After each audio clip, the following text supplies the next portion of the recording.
Islam, Shalom, Osio, I.S.L.A.M, Hola, Aloha, Bonjour. Greetings to all the Moors all over the world. Peace and love. Thank you for joining me. This is your brother Tarik Bey, Indigenous American Moor, coming to you live and in full effect. Another part, Black Law Dictionary, 4th edition. Let's get into some definitions.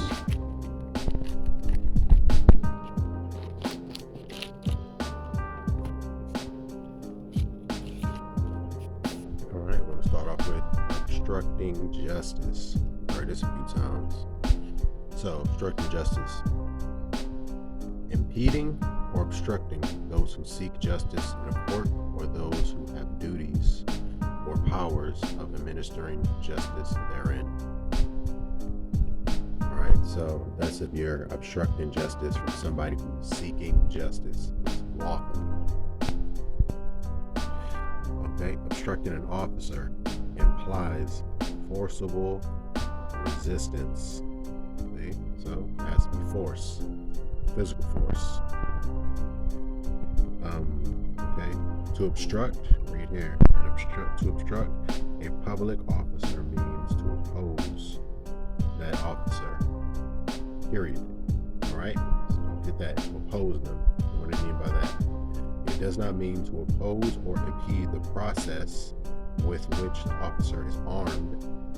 Alright, the process means them trying to get information from you, asking you questions. If you choose not to answer questions or give them information or help them with their investigation or their job in any way, shape, or form, that is not obstructing. You know what I'm saying?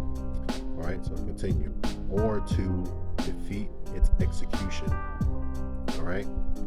So, not allowing them to do it or defeating their execution of whatever process they're trying to accomplish against you, and form a contract. It's not obstructing. Simply standing up for your rights and not waiving any of your rights is not obstruction. But that the officer himself shall be obstructed. So it's actual physically obstructing somebody without doing it in a lawful manner, pretty much. Let's continue. Objection. Alright, this is something that should be used whenever you're representing yourself in these kangaroo courts, these venues, in your proper person, proper persona, sui juris. Anything you don't agree with, any misrepresentation of facts, any kind of manipulation of material facts, evidence, anything like that, hearsay, use objection, just object. The act of objecting that which is or may be presented in opposition, an adverse reason or argument, a reason for objecting or opposing, a feeling of disapproval. Alright, it was an argument and a reason. Pretty much anything that you disapprove of. It could be the tone somebody used, the words that somebody used. All those different kind of things are grounds to call for objection.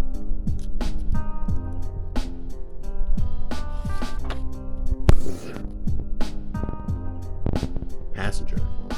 Alright, so if you're traveling with anybody and they're inside of your automobile, they are not a passenger. That is your guest. We went over that in another episode on one of the other Black's Law Dictionary definitions. So you can check back and see exactly when I went over a few definitions, all on like traveling and passenger and who isn't a passenger, who's a guest in an automobile, things of that nature. But passenger, just in case I didn't cover it before, a passenger whom is a person who common carrier has contracted. See, contracted, that's a key word.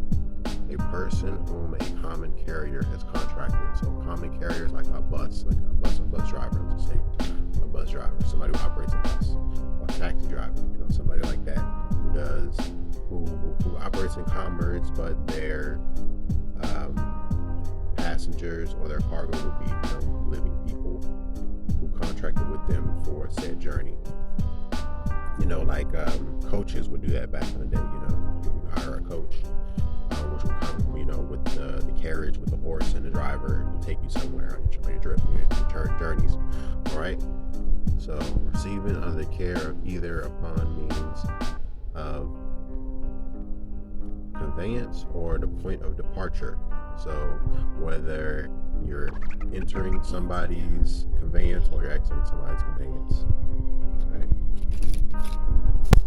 Don't forget, if it's unlegible, hopefully everything is legible, but you can pause these and get more definitions out of this than just the ones I'm going over. All right, so passport. I wanted to look at this really fast. It's rather a decent section there. So all this is under passport. I'm just going to go over some of the key ones that I went through just to get like a gist or more of an understanding of like how it came to be or how it was used or how it's being currently used. So in maritime law, passport is a document issued to a neutral merchant vessel. All right, so merchants and ships transporting cargo by our own government. All right, so given to you by your government in during times of war. And it consisted of things like it had to be like a manifest of like what kind of cargo you were carrying, the condition, where you were going, of course, what flag you're under, what nation you're being protected by, things of that nature. The says description of all this stuff. So the master or the captain, the residence, the name, the property it's on, a description, the tonnage, the destination, all that, the nature of the cargo, all these things will be included in the manifest. And that's it. It says maritime law, laws of the sea. So internationally, it says passports are a license or safe conduct, conduct issued during the progress of a war. So pretty much during war times, authorizing a person to remove himself or defect from the territories that are being, impacted by said wars or whatever. You think like refugees, in American law, a special instrument intended for the protection of American vessels. This is good, against the Barbary powers. The Moors, baby, usually called a Mediterranean pass. See, so during the Barbary Wars, during a lot of the Indian Wars, when the country was first founded in its inception, the Europeans had a lot of trouble traversing the Atlantic and the Barbary coast and the Caribs. So if you think about the movie Pirates of the Caribbean, it really goes into this. The high seas were very, very dangerous with these people they call pirates, privateers, conquerors, conquestors, Vikings, stuff like that. Moors are navigators of the high seas.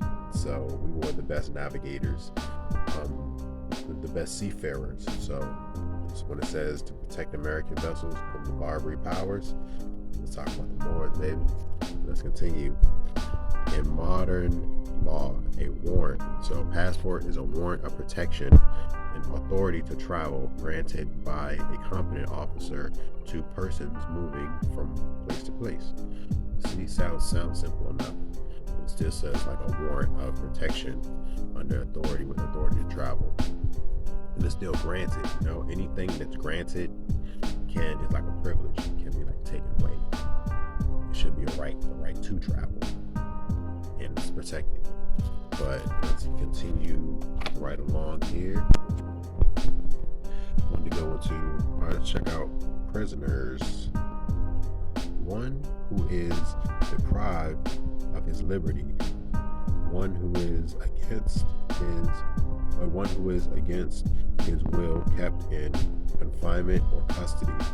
And then it says a person restrained of his liberties upon any action, civil or criminal, or upon commandment. So think, who will be somebody who will have the status of like a prisoner? Let's think. Easily, it will be somebody who is physically being kept in bondage, i.e. behind bars in some kind of facility or something. But think about the paper aspect of it. There are people who are under this prisoner status, and it's only paper keeping them there. As far as probation and parole, it says, listen to this: a person restrained of their liberties in any action, civil or criminal. So that's like daily life. Civilly, if you have that F on you, that the status of a felon, civilly they can discriminate against you or restrain your liberties in places you move, credit scores, jobs, things like that. And the criminal aspect, of course, limits you. And then it says upon commandment. So it goes as far as a policy enforcer, if they know you have a warrant or they know that you are on probation or parole, you technically don't have any right to privacy. If you are on probation or parole, it says upon command. So that's where that goes into. All right, continue to move along here. Prisoners of war: one who has been captured in a war while fighting in the army of the public enemy. So that's what I'm thinking about, public enemy. We have people from like the Black Panther parties who were like exiled or who are being held as prisoners of war, the so-called war on drugs. You see how they use those terms, the war on drugs. And then when it says public enemy, so pretty much anybody who would be considered an enemy of the public. What? Drug dealers, drug users, militia leaders, anybody who doesn't go along with the status quo, anybody who's for love, truth, peace, freedom, and justice could be labeled as said public enemy. It could be held as a so-called prisoner of war. The brother Jamal Talib's Squirrelfoot Bay, shout outs to the Rise of the Moors. Glad that they home. It's still more being held.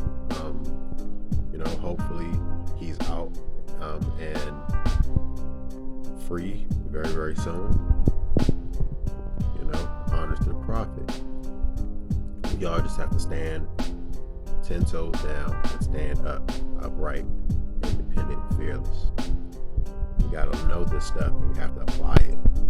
Okay, so privacy, the right of privacy, the right to be let alone, the right of a person to be free from unwarranted publicity. All right, the right of an individual or corporation. You see how that's in there?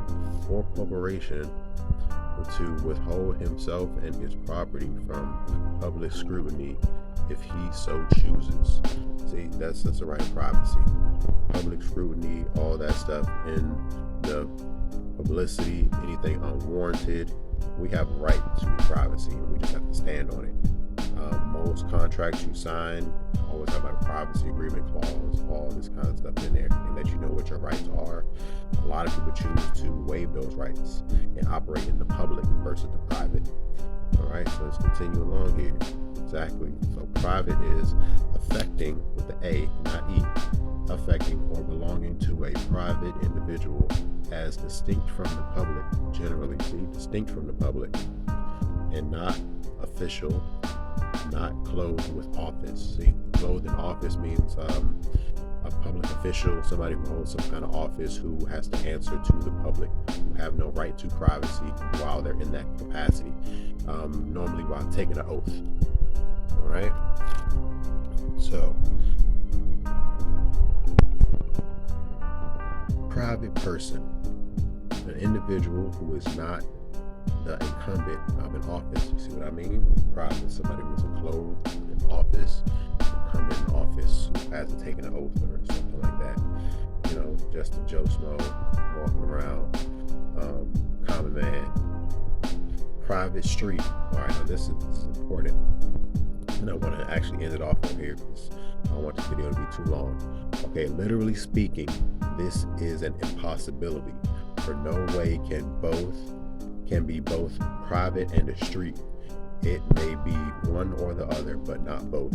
So when you're traveling, on the public highways, byways, waterways, all these forms of all these routes, land, sea, and air, traveling, free and encumbered. And these policy enforcers say, oh, you need a license because these are privately maintained streets and you're not on a public highway because you're inside the jurisdiction or the municipality of some type of jurisdiction, and they're claiming ownership of said highways, byways, streets, waterways, any kind of way of traveling to and fro. It's impossible. Those things cannot be private because, one, privacy has to be created and it has to be protected once it is created. And if it's a street, it literally cannot be both public and private. It tells you right there. So they're lying. You just have to operate in with your right to travel. You're better off never contracting with them in the first place. And when I say contracting, I mean getting one of their permission slips or licenses. But if you did, you can rescind it. But those contracts are a void ab initio, which means voided from the beginning because there was not full disclosure on exactly how it would be used or exactly what you were signing away when you did sign for those documents. All right, peace and love. Thank you for joining me. Once again, this is your brother Tarik Bey, Indigenous American boy. Peace.